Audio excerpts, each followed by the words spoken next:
ফিলিস্তিন আমাদের আবেগের জায়গা। জায়নবাদী ইসরায়েল গাজাতে গত 1.5 বছর ধরে গণহত্যা চালাচ্ছে। সারা পৃথিবীর শান্তিকামী মানুষ ইসরায়েলি বর্বরতার বিরুদ্ধে গর্জে উঠেছে।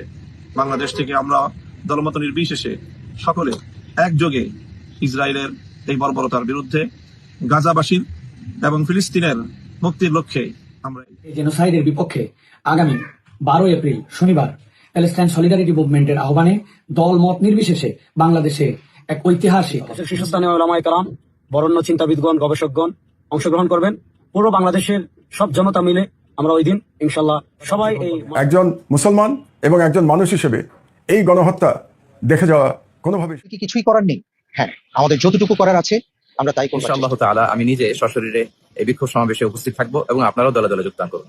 মানবতার পক্ষে, ন্যায়ের পক্ষে, গাজাবাসীদের সমর্থনে দল, মত, জাতি, বর্ণ, পেশা নির্বিশেষে সবাইকে এই প্রোটেস্টে অংশগ্রহণের জন্য আমি আশা করছি বাংলাদেশের সকল দল, মত, চিন্তা দর্শনের মানুষ প্রত্যেকে যার যার জায়গা থেকে বিক্ষোভে সামিল হওয়ার চেষ্টা করবেন এবং আমরা ঐক্যবদ্ধভাবে বিশ্ববাসীকে গাজার প্রতি আমাদের সমর্থনকে পুনর্ব্যক্ত করতে চাই এই বিক্ষোভ কর্মসূচির মাধ্যমে।